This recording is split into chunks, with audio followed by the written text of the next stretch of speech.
read somewhere that David Bowie and Iggy Pop were backstage one day, and Bowie was about to go on stage and perform a new song he had never done before. And they were sitting together talking, and I read this, it was told from Bowie's perspective, and he was talking to Iggy Pop, Mr. Pop, and he said that he was so embarrassed to sing this song that he had never showed to anyone before. But he just had this overwhelming embarrassment and he couldn't shake it, and it was kind of like it was going to mess up his performance because it was just kind of unbearable. Like that feeling was so strong, and it was just throwing off the energy, his mojo, as to say. And he said that Iggy Pop, looked at him and said, that embarrassment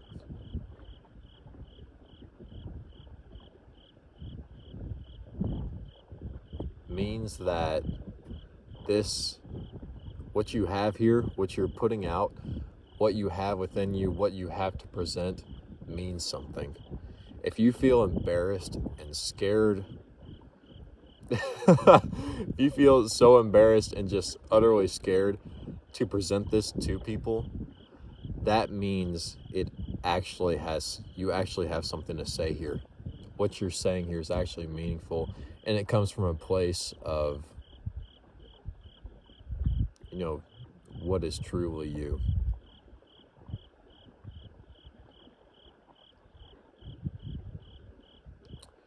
And that's such an interesting way of putting it. That's a very empowering way of putting it.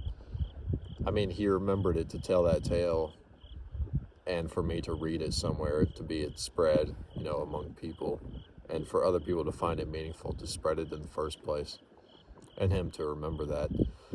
There's definitely something in that embarrassment you feel whenever you create. And when your creations, just the thought that they might be shared with other people, that others may view them and see them,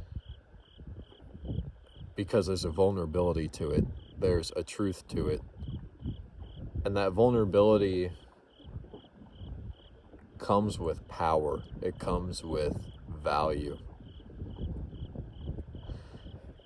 And that way he just kind of flipped it, like that overwhelmingly negative energy that came from the embarrassment of his creation, of his song that he was going to perform for the first time, and turning it into a sort of courage,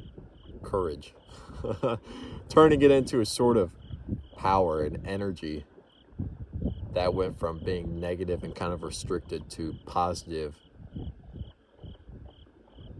and freeing. Having that sort of mindset flip is very important to share with others, and to acknowledge that it's even possible, that there's sort of this energy that comes with creation. Getting into why we create and do things is a whole different thing, but whenever you do create and you have something meaningful, something that is true to yourself, that isn't typically expressed so true to yourself, that energy that comes with it it's something, man. It's something. And another story I have is that kind of relates to that I've heard is it was in an interview. I watched the interview. I didn't even just read a comment or like some post or something of people talking about this. It was with Paul Banks, the lead singer of Interpol. And he was getting interviewed about being a lead singer and kind of what it takes to do that. And like, how does he feel about singing, and like whenever he started out doing Interpol and like performing in front of people. And he had this phrase and line of words, a saying to himself. I can't recite it perfectly here, but to give you a gist of it, he kind of talked about how with performing, with creating, and putting it out there for people to be received with the intention of being received by people, you know, creating a form of content for them to consume. There's always a risk of failure. There's a risk of failure whenever you're going to perform a show, whenever you're going to sing, whenever you're working in a group, whenever you're creating anything to be appreciated by others. You may fail horribly. It could go horribly wrong. I mean, it could all fall apart just like that. And that excited him. He just went on for like 2 minutes about how failure was such a real thing, like it was tangible, it was so thick in the air, how he could feel the anticipation of failure and knowing that it was a possibility, and that excited him because there was such an energy it gave him. It filled him with so much energy knowing that that was a possibility, but instead of being kind of petrified and hesitant and coy when it came to facing that energy, he kind of just like grabbed it and ran with it and took it and empowered himself with it, because it's just energy. You just feel the energy. You feel it in your chest, you know, in your fingertips, on your skin, in your bones. It's within you. You feel the energy. And him saying that it didn't halt him at all, rather than holding him back, it propelled him forward. Like he was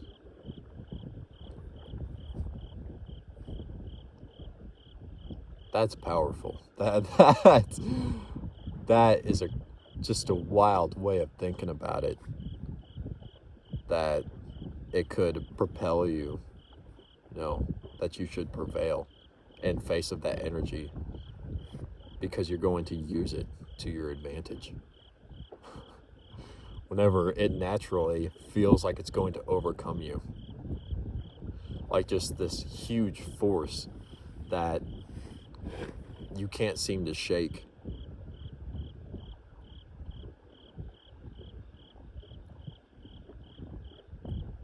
And facing that and not working against it, but working with it, using it rather than it letting it dictate, you know, how you're going to be, you're going to act. You use it to just win. I mean, yeah.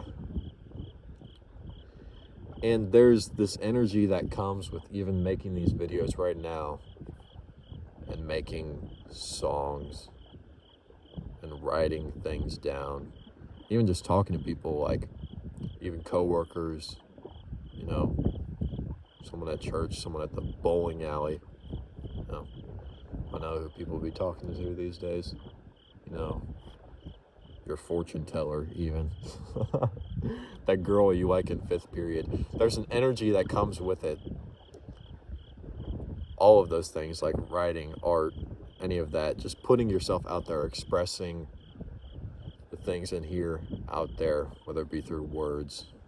Oh yeah, mainly it's just words, or kind of like shapes and colors too, and sounds, pieces of paper.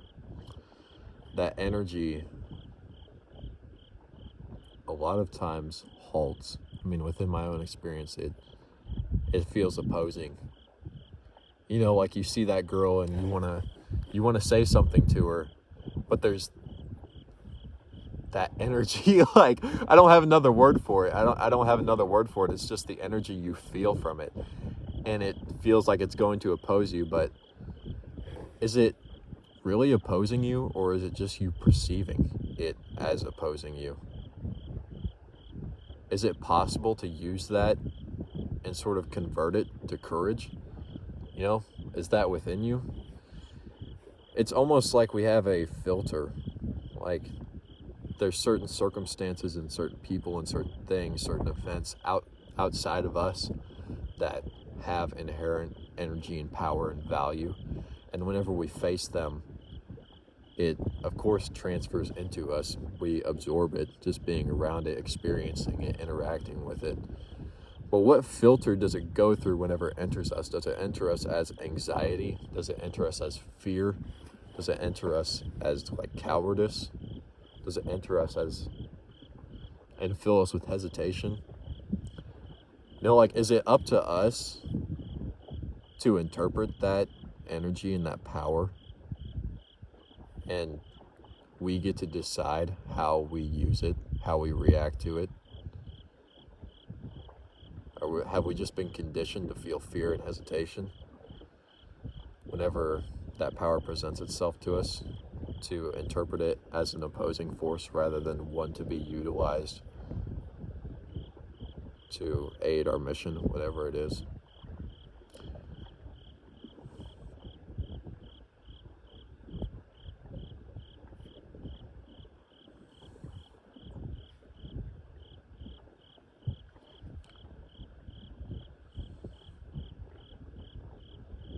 Because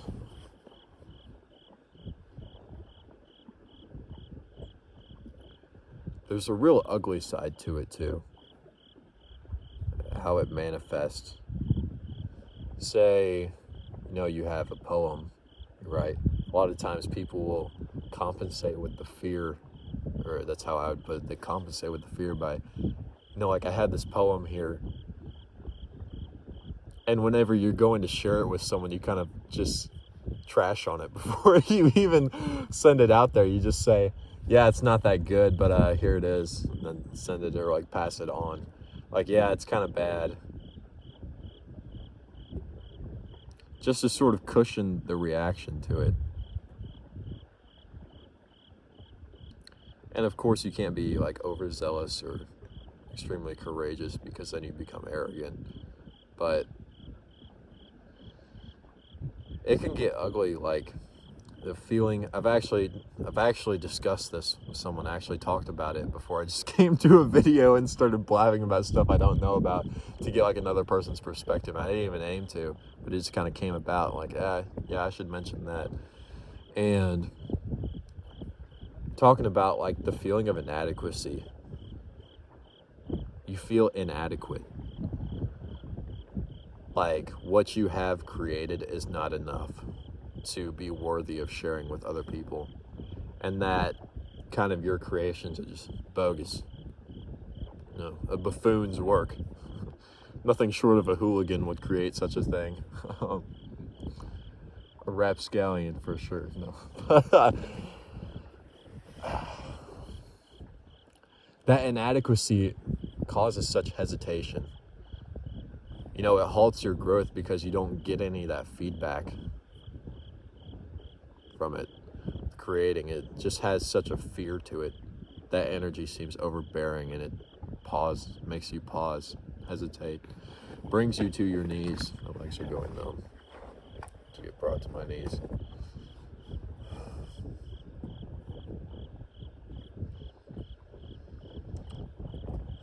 So how are you supposed to respond to that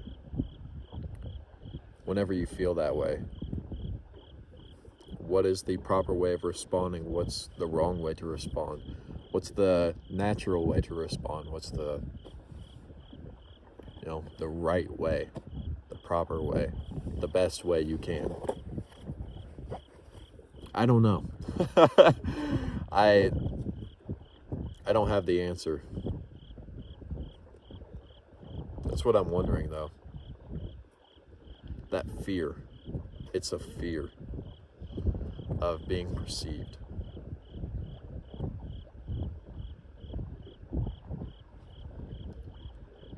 And another point to it that I talked to this guy about, that feeling is, to go back to Bowie, it's like you could stand and look in the mirror and just be face to face with the man who sold the world, almost. It feels selfish to create and to put it out there in a way, because it almost seems like you're seeking validation. Like you want people to think you're special, or you're creative, or that you have something new to put out there that nobody else has, that you are unique. It seems like, in those times where the energy is wrong. The energy is, at least you're perceiving it very negatively. In my experience, you start to have doubts. It's like, why am I doing this exactly? That's another good question, is why am I doing this? Why am I creating? Why am I putting my creations out there? Maybe I just want attention. Is that too far-fetched? How dare I, ever admit to wanting to ever interact with another human being in a positive way? But like, that's totally a part of it. You can't separate,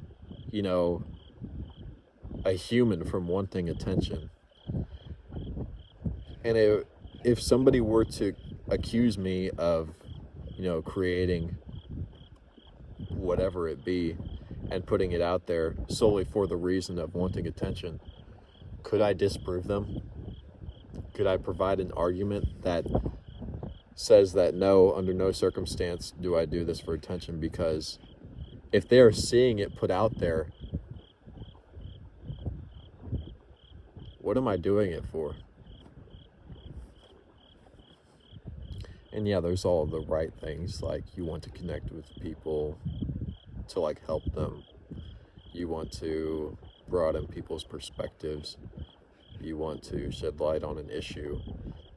Like things that aren't quite selfish. But I don't really do that, do I? Do I? I don't, it doesn't feel like it a lot of the times. It feels very vain, vapid, spreading the shards of vanity that cause me such misery.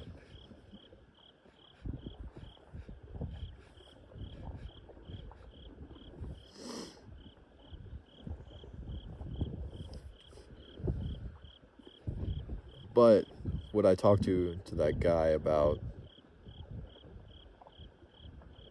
is I use the word selfish, and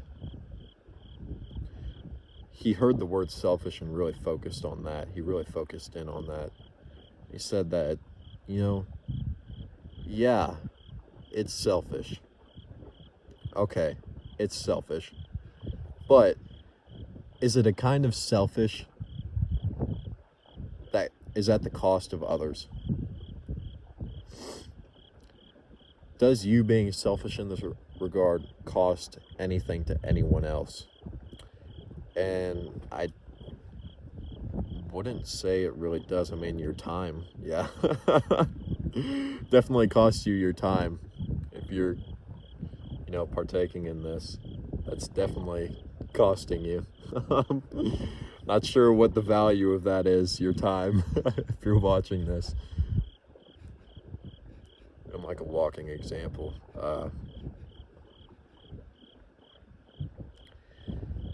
But with that selfishness, if, you want to put something out there for other people to see, does that really cost anything of them? Other than their time, of course. I wouldn't say so. Of course, it can have negative effects that can be completely unintended.